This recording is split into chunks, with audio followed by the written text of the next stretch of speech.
My mom got pregnant with my uncle's baby, then my dad disappeared without a word. Years later I learned why. I didn't sleep that first night at Casey's. Couldn't. My brain wouldn't shut off. I sat on her couch with every document I'd photographed spread across the coffee table on my laptop screen. Divorce decree. Property transfers. Custody correspondence. Warren's handwritten note. My phone kept lighting up on the cushion next to me.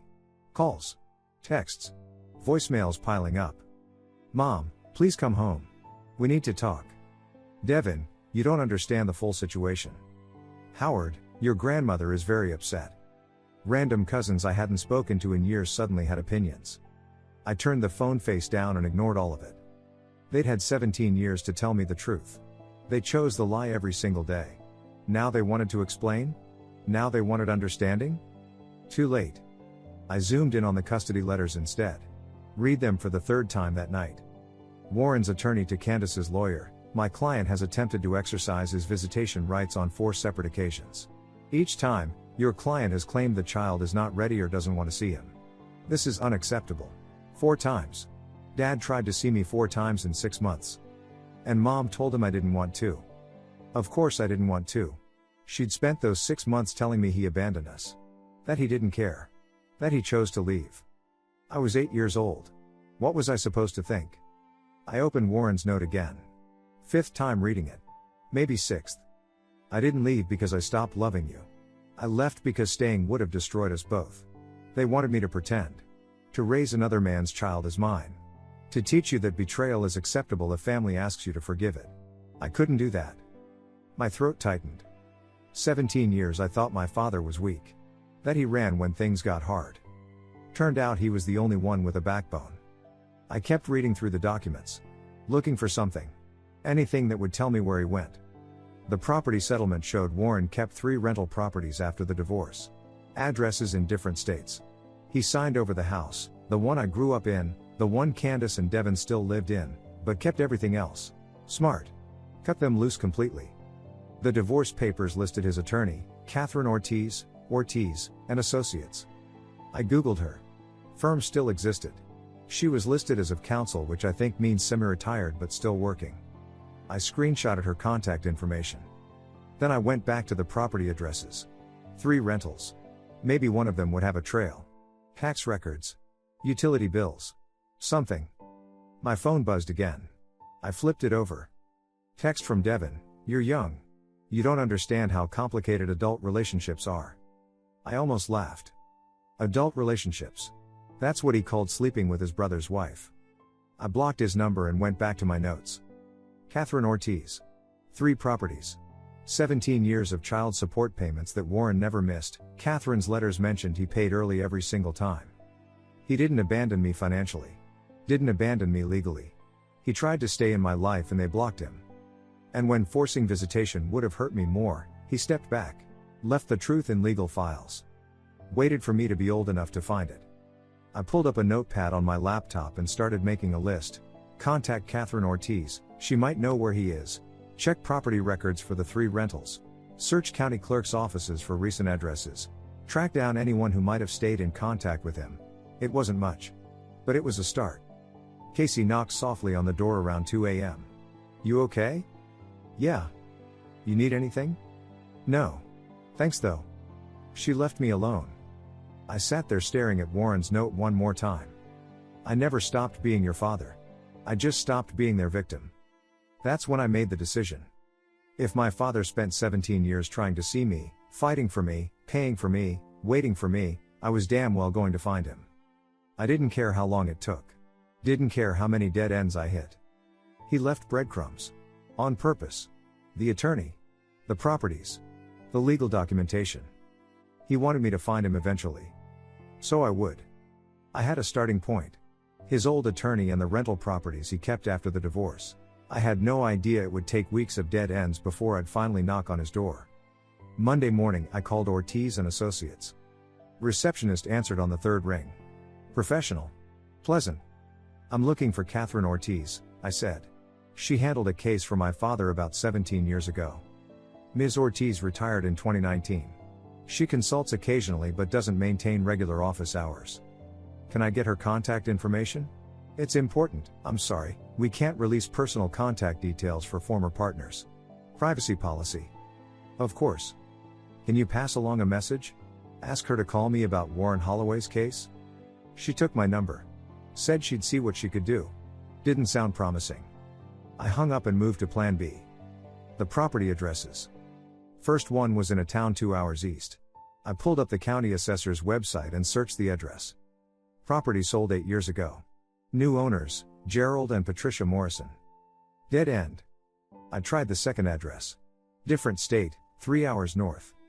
Records showed it was managed by Crestview Property Management. Owner listed as WJH Holdings LLC.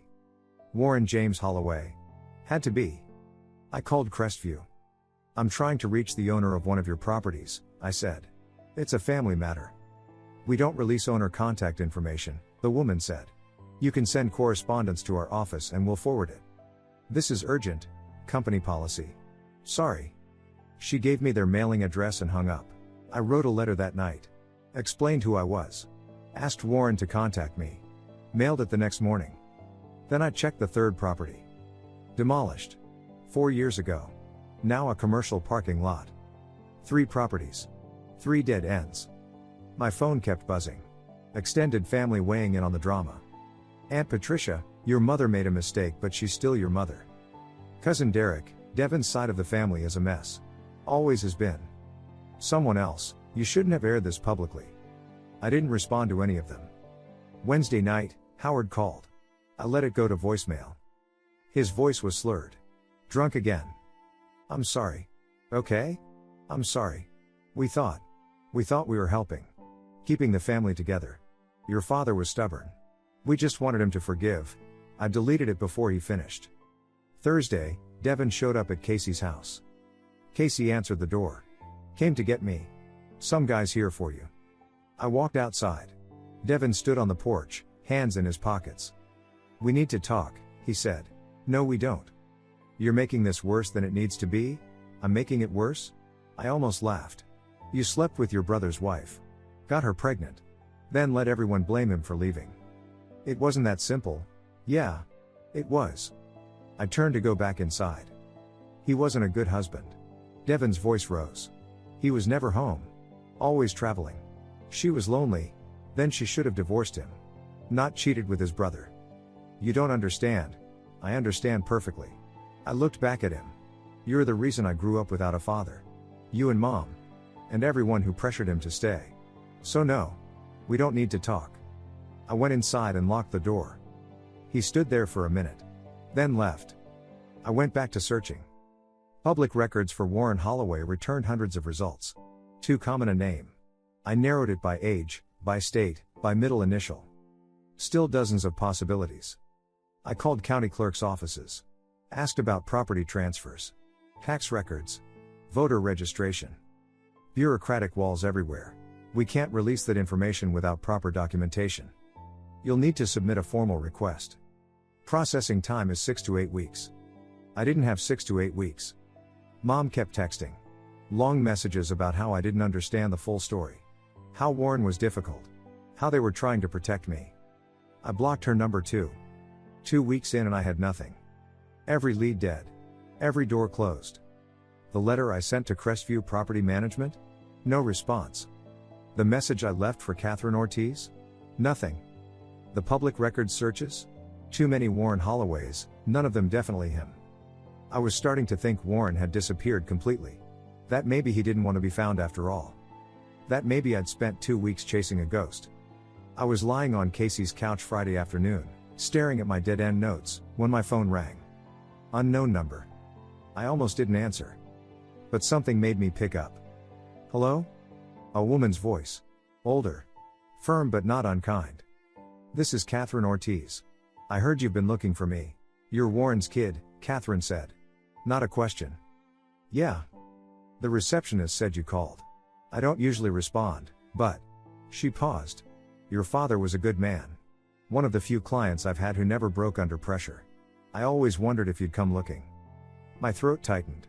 I found the documents. The custody letters. Everything. Good. That means you know the truth. She was quiet for a moment. I'm retired now, but I can meet you. There's a diner off Highway 9. Maggie's. Tomorrow, 10 a.m.? I'll be there. She hung up. I didn't sleep that night either. Maggie's was the kind of place with cracked vinyl booths and coffee that tasted like it had been sitting since dawn. I got there early. Ordered water. Waited. Catherine walked in at exactly 10. Older. Maybe mid-70s. Sharp eyes behind frameless glasses. She carried a leather briefcase that looked older than me. She slid into the booth across from me. "You look like him," she said. "Same eyes." I didn't know what to say to that. She ordered coffee. Black. Then opened her briefcase and pulled out a file folder. Thick. Worn at the edges. "I kept his files," she said. Normally I wouldn't. But I knew this case would matter someday. She spread documents across the table. Copies of everything I'd already seen. And more. "Your father fought," Catherine said. "People think he just walked away. He didn't. He filed for divorce immediately after discovering the affair. Contested nothing in the settlement except his parental rights to you." She pointed to a letter. "This is from my office to opposing counsel. 4th attempt to schedule visitation. 4th time your mother claimed you weren't ready." "I didn't know he was trying," I said. "Of course you didn't. That was the point." Catherine's voice was hard. "Your mother convinced you he abandoned you. Made you the weapon to keep him away. And it worked." She pulled out another set of documents. Bank statements. Payment receipts. Every child support payment. Early. Every single one. She looked at me. "He also set up a college fund before the divorce was final. $50,000. Your mother never told you that either, did she?" I shook my head. "Warren was one of the few clients I've had who never broke," Catherine continued. "They tried to destroy him. His wife. His brother. His own parents. And he just left. Took his dignity and walked away. Do you know where he is?" Catherine closed the folder. "I haven't spoken to him in years. Attorney-client relationship ended when the custody battle did. But I have something." She pulled out a business card. Crestview Property Management. The property on Riverside Drive. He still owns it. Or at least the LLC does. I checked last year when I was organizing my old files. I already tried them. They won't release owner information. "Try harder," Catherine said. "Property management companies keep records. Tax filings. Maintenance requests. Someone there knows how to reach him." She finished her coffee and stood. "Your father didn't deserve what they did to him," she said. "I'm glad you found the truth. Not many kids would have dug this deep. Thank you. For keeping the files. I kept them because I believed him. Still do." She picked up her briefcase. "Good luck finding him. And when you do, tell him Catherine says hello." She left.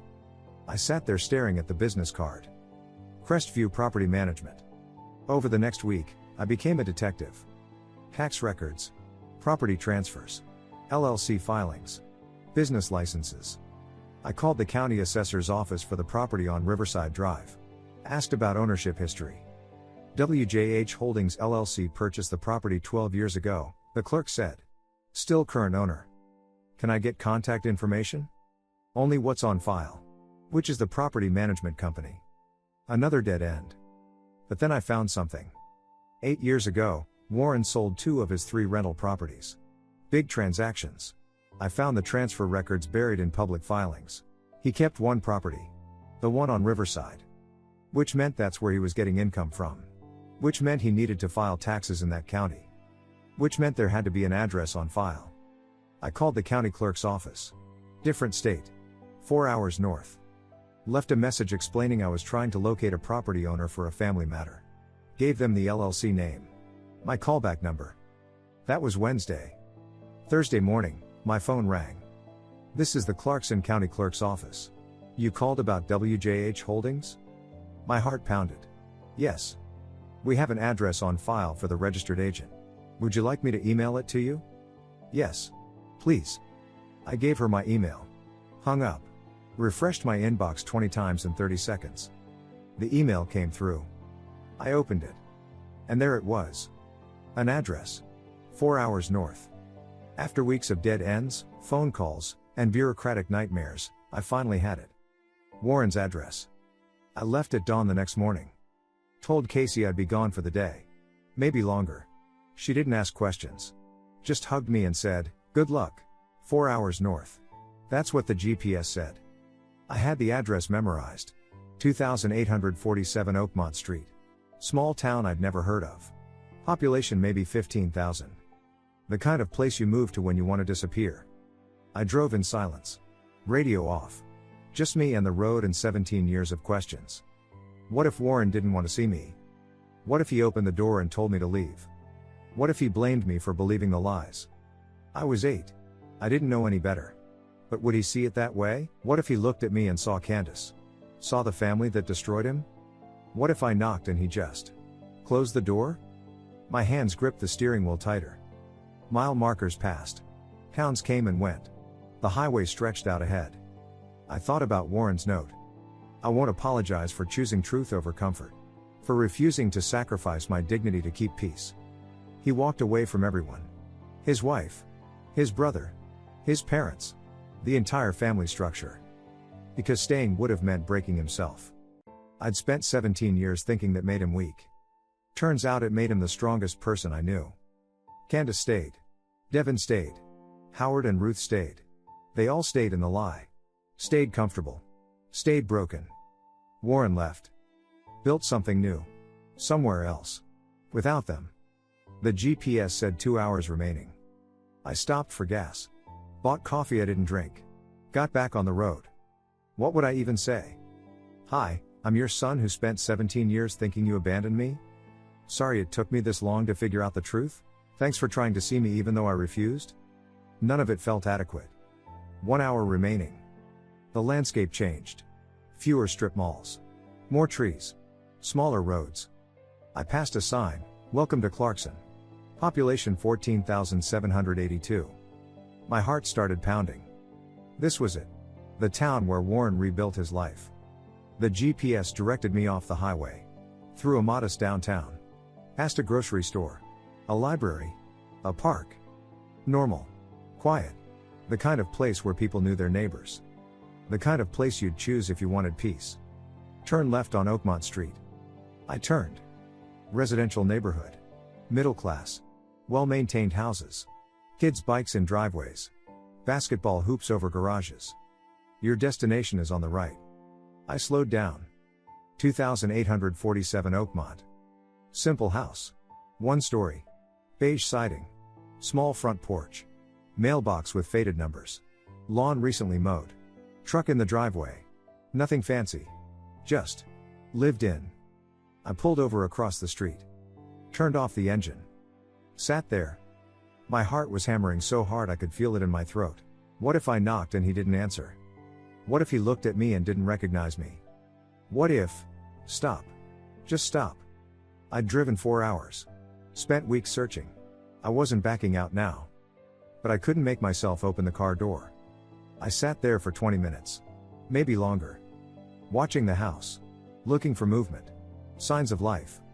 A curtain shifted in the front window. Someone was home. Now or never. I got out of the car. Walked across the street. Up the driveway.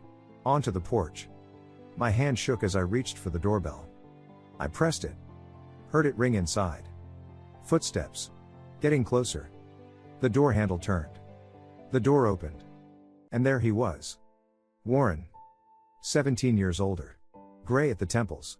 Lines around his eyes that I didn't remember. Deeper creases in his forehead. Rougher hands. But same face. Same height. Same eyes. My father. He stared at me. Mouth slightly open. Like he'd seen a ghost. I stared back. Couldn't find words. We stood there for what felt like an hour. Probably 10 seconds. Warren? I finally managed. His eyes filled with tears. You found me. His voice cracked. You actually found me. Then he pulled me into the tightest hug I've ever felt. No speeches. No accusations. No questions about why it took so long. Just his arms around me and his shoulders shaking and his voice breaking again.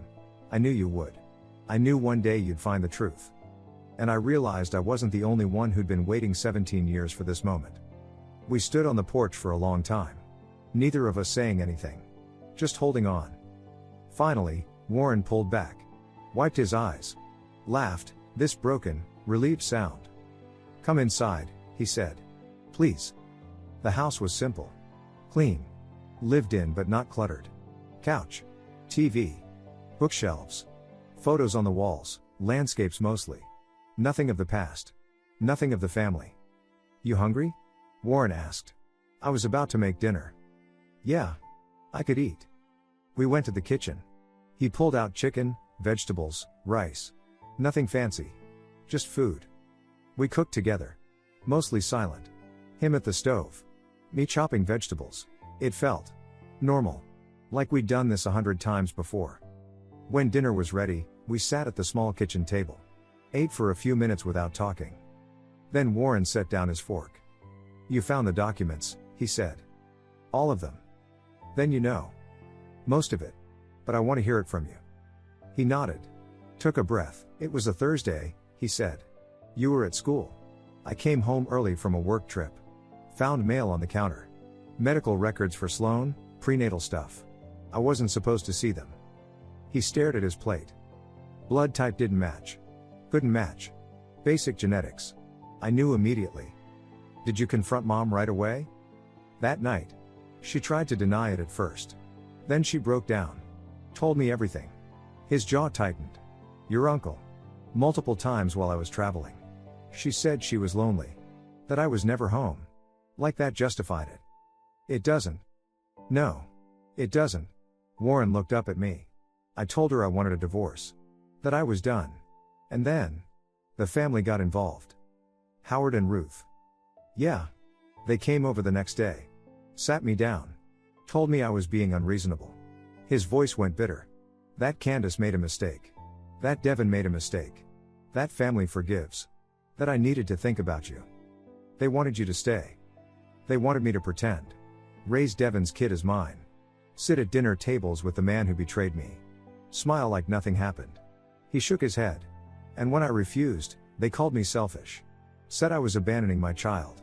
That real men forgive. That's insane. It got worse. They tried to pressure me for weeks. Even after I filed for divorce. Told me I was destroying the family. That you'd hate me for leaving. He met my eyes. And they were right about that part. You did. My throat tightened. Because she lied to me. I know. I knew then, too. Warren stood, walked to a drawer, pulled out a folder. Sat back down and opened it. Documentation. All of it. Visitation requests. Court filings. Payment receipts. I fought for you, he said quietly. Tried to set up visits. 4 times in the first 6 months. Every time, your mother said you weren't ready. That you didn't want to see me. I was 8. She told me you abandoned us. The court-appointed counselor suspected as much. Wrote it in her report, maternal influence suspected but unproven. Warren tapped the document. But proving it would have meant dragging you through more conflict. More court battles. More therapy sessions. So you stopped. I stopped forcing it. Yeah. He looked at me. You were 11. You believed I abandoned you. You hated me. And I realized, forcing visitation would only make you hate me more. But you kept paying. Every dollar. Early, every time. He showed me the receipts. 17 years worth. And I set up a college fund before the divorce was final. 50,000. Your mother never told you about that either, did she? I shook my head. I left the truth in legal files, Warren said. Documented everything. Kept every receipt, every letter, every court order. Because I knew one day you'd be old enough to question the story they told you. And when you did, you'd find it. I did. Yeah. You did. He smiled. Sad but genuine. I never stopped being your father. I just refused to be their victim. We finished dinner. Talked for hours. About his life here. His work. The town. Everything except the 17 years we lost. When it got late, Warren stood. There's something I need to show you, he said. He led me down the hallway. Stopped at a closed door. I kept this room, he said quietly. The whole time. He opened the door. It wasn't a guest room. It was filled with wrapped boxes. Stacked carefully. Organized by year. Birthday presents. Christmas gifts. 17 years worth. Each one labeled with the year and my age. I couldn't breathe. I never stopped being your father, Warren said quietly. I just stopped being their victim. I stood in that doorway staring at 17 years of wrapped boxes. Age 8. Age 9. Age 10. All the way to 24, gifts for birthdays I'd already passed. Can I asked. Warren nodded. I picked up the one marked age 8, birthday. Carefully unwrapped it. A baseball glove. Good leather. Broken in. The kind Dad used to talk about getting me before he left. Before I thought he left. Next box. Age 9, Christmas. A book. Adventure novel I remembered wanting that year. Never got it. Age 12, birthday. Headphones. The exact model I'd saved up for and bought myself. Every gift was thoughtful. Age appropriate. Things I would have actually wanted. Proof he never stopped paying attention. How did you know? My voice cracked. Warren leaned against the doorframe. I kept tabs. Asked your teachers for updates, they'd send report cards if I requested them as the non-custodial parent. Followed your social media before you made it private. Asked extended family members who'd still talk to me. Who still talk to you. Your cousin Preston. Aunt Lydia for a while, before Howard pressured her to stop. He looked at the boxes. I knew what you were interested in. What you needed. And I kept buying gifts. Hoping one day I'd get to give them to you. I sat down on the floor surrounded by 17 years of proof. Proof my father never forgot me. Never stopped loving me. Never actually left. We opened a few more boxes together. Sat there until midnight talking about what each gift meant. Why he chose it. What he thought I'd needed that year. When I finally left that room, Warren stopped me in the hallway. You can stay, he said. Long as you want. There's a guest room. It's yours if you need it. Yeah, I said. I'd like that. Over the next few days, my phone kept buzzing with the family implosion back home. Howard called twice. I didn't answer. He left voicemails trying to apologize. Deleted them both. Ruth sent an email about healing and moving forward as a family. Deleted without reading. Devin tried one final time, long text message about how Warren was never there and you don't understand what it was like. I blocked him. Permanently. Mom's messages got more desperate. Long paragraphs about mistakes and forgiveness and how I was too young to understand adult relationships. I didn't respond. Didn't read past the first line. Some extended family reached out privately. Cousin Preston. Aunt Lydia. I always knew something was wrong, Preston said. Glad you found out. Your father didn't deserve what they did, Lydia said. I'm sorry I stopped talking to him. Howard made it clear we had to choose sides. A few others sent messages saying they'd cut contact with Candace and Devin. Others stayed loyal to them. I didn't care anymore. My focus was here. With Warren. Building something real. 2 weeks in, we fell into a routine. Warren worked from home, consulting for logistics companies, same field he'd been in before. I helped around the house. We cooked together. Talked. Caught up on 17 years. One Saturday morning, we were in the garage working on his truck. Oil change. Simple maintenance. Warren was under the hood. I was handing him tools. Normal. Mundane. The kind of thing fathers and sons do. Torque wrench, he said. I handed it to him. We worked in comfortable silence. And I realized, this was what I'd been missing. Not grand gestures. Not explanations. Just presence. Consistency. A father who showed up. You know, I said, I spent 17 years thinking you were weak. Warren looked up. I thought you ran. Thought you couldn't handle things getting hard. I leaned against the workbench. But you were the strongest person in that whole family. I don't know about that. You were. You refused to break. Refused to teach me that betrayal was acceptable. That self-respect was negotiable. I met his eyes. You walked away from people who expected you to shrink. And you built something better. Warren set down the wrench. Wiped his hands on a rag. I won't lie, he said. It was hard. Walking away. Losing you. Wondering if you'd ever know the truth. But you did it anyway. Yeah. Because staying would have destroyed us both. He looked at me. I couldn't model that for you. Couldn't teach you that love means accepting betrayal. That family means sacrificing yourself. You taught me something better. What's that? That sometimes the strongest thing you can do is leave. Not because you don't care. But because staying would mean becoming someone you're not. Warren smiled. First real smile I'd seen from him. We went back to working on the truck. And I understood, finally, what he'd been trying to tell me in that note 17 years ago. He didn't abandon me. He refused to be destroyed. He chose truth over comfort. Dignity over family pressure. Strength over surrender. And now, finally, I was doing the same. Candace could send all the apology emails she wanted. Devin could explain forever. Howard and Ruth could beg for forgiveness. It didn't matter. I wasn't going back to people who expected me to accept betrayal for their comfort. I was staying here. With the one person who never asked me to shrink. Warren didn't abandon me. He walked away from a family that destroyed itself. And he left the door open for me to do the same. Now I had. Thank you so much for watching until the end. If you really like our videos, please don't forget to like, share, and subscribe. Have a great day.